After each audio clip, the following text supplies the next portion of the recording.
Je suis nulle, je ne sers à rien, ça impacte mon quotidien. Et aussi en me comparant énormément aux autres. J'ai beaucoup de souvenirs en fait, de l'enfance assez difficiles. Si vous êtes curieux de savoir quel lien il peut exister entre l'estime de soi et l'anxiété qu'on peut ressentir au quotidien, je vous laisse découvrir aujourd'hui pendant cette émission du Canap l'histoire de Ambre. Bonjour Ambre. Bonjour. Qu'est-ce qui peut être difficile ou pas évident au quotidien avec tes émotions? L'anxiété.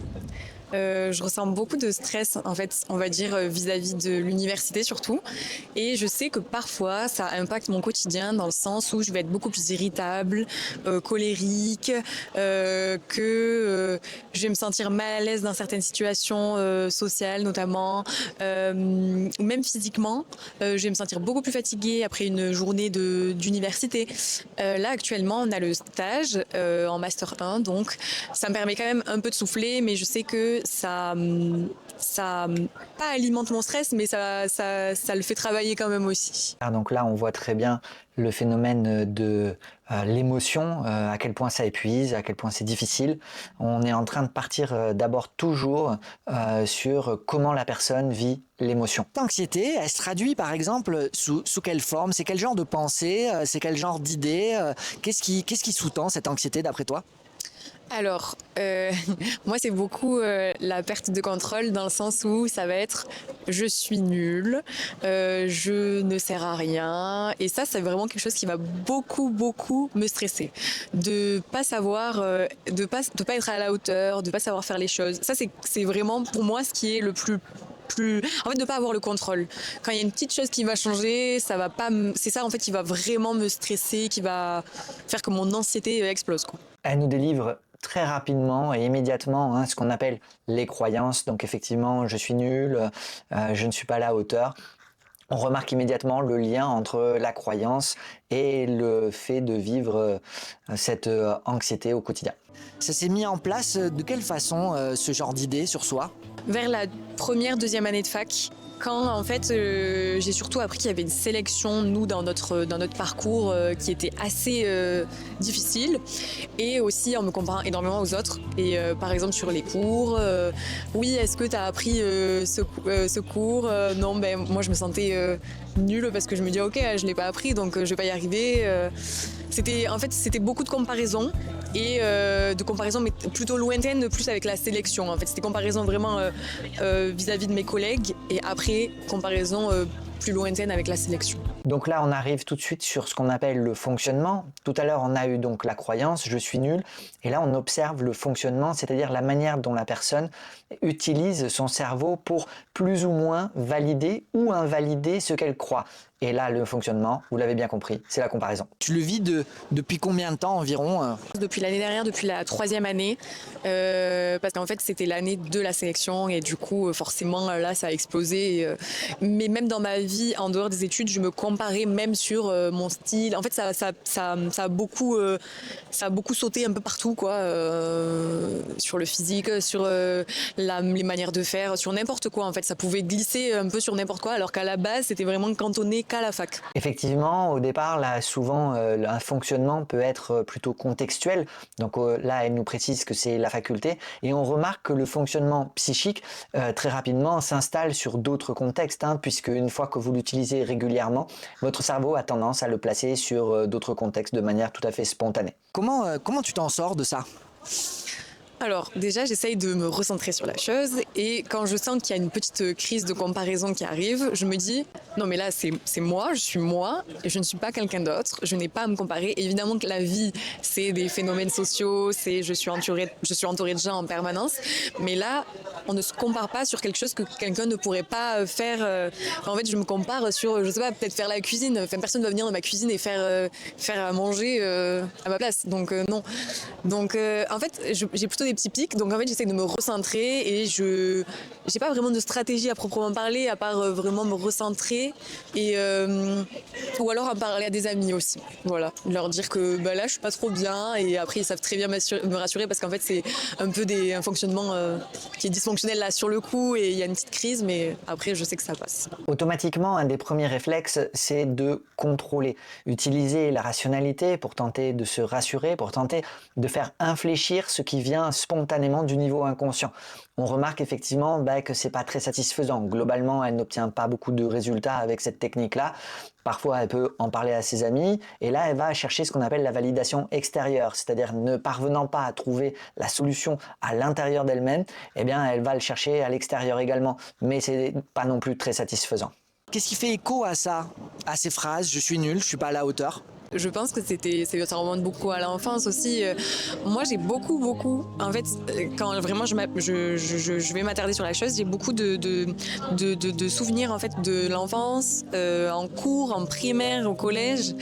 J'ai beaucoup de souvenirs comme ça qui me viennent et oui, vous voyez la moyenne de la classe, on a 12 ans, moi je sais pas ce que c'est une moyenne de la classe quoi. Donc beaucoup ça. Après vis-à-vis de mes parents, je sais que mon père n'a jamais trop été à cheval sur ça, donc je pense que ça m'a aidé, ça a été un facilitateur. Mais c'est vrai que en fait ce phénomène d'être en classe et de se dire ok là je suis la moins bonne, là je suis la meilleure, là je suis la moyenne, mais j'en sais rien ce que c'est la moyenne, j'ai 13 ans. Je pense que ça remonte vraiment à ça et ça me suit aujourd'hui parce que du coup je retrouve le même système de moyenne, meilleure, pas bon, alors que bon voilà, c'est les notes on va dire, voilà je pense. Vous pouvez constater que les gens savent de manière relativement intuitive d'où ça vient, ce qui est en rapport. On remarque qu'elle utilise le mot souvenir, donc c'est parfaitement déterminé dans son système mémoriel et donc elle a globalement plutôt bien mis le doigt sur ce qui est à l'origine de son fonctionnement de comparaison. On voit que ça a été conditionné plutôt pendant la période de l'école primaire et du collège. Est-ce que tu crois que c'est possible de changer ? Moi, je pense que c'est possible de changer parce que dire à quelqu'un qui ne pourra pas changer ou penser qu'on ne pourra pas changer, pardon, c'est pas se faciliter. Après, c'est facile à dire, encore une fois, hein. C'est très facile de dire je peux changer, mais y arriver, c'est autre chose. Et je pense que c'est pour ça qu'on a des professionnels de santé. Il y a besoin d'aller consulter des professionnels de santé pour ça. Oui, souvent on peut espérer ou croire que c'est possible, mais ne pas savoir comment faire. Comment on peut faire pour changer ça ? Alors, sans dériver trop loin, je dirais que c'est question de changer les schémas qu'on a dans le cerveau, de changer. Après, je pense que le cerveau, c'est une habitude, c'est un conditionnement. Donc en fait, il faut déconditionner ses habitudes et ça va se faire, bon c'est pas magique, hein, ça se fait pas du jour au lendemain, mais on va petit à petit changer la chose. Un jour on se dit ok donc là je m'habille comme ça et je vais pas me comparer. En fait ça va être vraiment petit à petit, ça va être de l'exposition au fur et à mesure et au final ça ira mieux.